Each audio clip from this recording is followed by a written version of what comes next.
કમરમાં તો 10-12 વર્ષથી મટી જશે કરી દવાઈઓ લીધી પણ સારું ન થયું. આ છેલ્લા 6 મહિનાથી રાતે ઊંઘ ન આવે, રાતે બેઠી થઈને રોવું. હું પહેલી વખત આવી ત્યારે મને 50% ફરક પડી ગયો. મારી જિંદગીના 10 વર્ષ હાવ આમ ઓછા થઈ ગયા. પછી ધીરે ધીરે 50% ફેર પડ્યો, પછી 70% ફેર પડ્યો. એવું કરતા અત્યારે તો હાવ સારું કે હવે કામ કરવાનો આમ આનંદ આવે. પણ ઘણું સારું થઈ ગયું.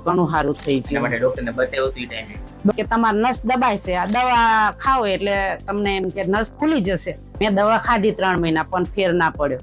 સારું થઈ જશે, ઓપરેશન કરવું પડશે. તમે આરામ કરશો ને તો ઓપરેશન નહીં કરવું પડે, નહીં તો તમારું ઓપરેશન આવશે. મેં કીધું ઓપરેશન તો કરાવવું જ નથી. તમારી મુલાકાતમાં મને ઘણું સારું થઈ ગયું. હવે ચાલવામાં કોઈ તકલીફ નથી, કામ કરવામાં કોઈ તકલીફ નથી. કીધું દવાખાને જાવું એના કરતા ટ્રીટમેન્ટ કરાવી સારી છે. દવા કેવું ચાલુ છે તમારે? કોઈ જ દવા નહીં. ચોથું ને પાંચમું મળતું L4 L5 તમારો જે MRI હતો ને એમાં તમારી નસ દબાઈ ગઈ હતી. એના કારણે તમને આખા પગમાં તકલીફ થતી હતી. આપણે ઓપરેશન ના કરવું પડે અને એમનેમ જો સારું થઈ જતું હોય થોડુંક ધ્યાન રાખીને વજન ઉચકાવવા બેસવામાં તો આપણે ક્યારે આ પ્રોબ્લેમ નહીં થાય. આવી સારવાર કરવી જોઈએ.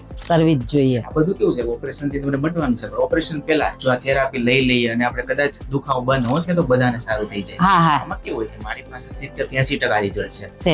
જેના 20% લોકો જેને બહુ તકલીફ છે એને પછી કરાવવું જ પડે. આપણે પ્રયત્ન પહેલા કરાય.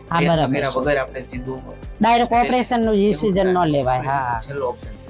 મારી જિંદગી આખી હવે આમાં દુખાવામાં જશે. આ ટ્રીટમેન્ટ હું તો કહું કરાવવી પડે. વગર દવા એ થાય ને એ બેસ્ટ. દવાથી મટે સાઈડ ઇફેક્ટ થઈ શકે. હા. સારામાં કેવું કોઈ સાઈડ ઇફેક્ટ નહીં. મને 100% રિઝલ્ટ મળ્યું. દવાખાને જાવું એના કરતા બહુ સારું. વગર દવા એ મટી જાય.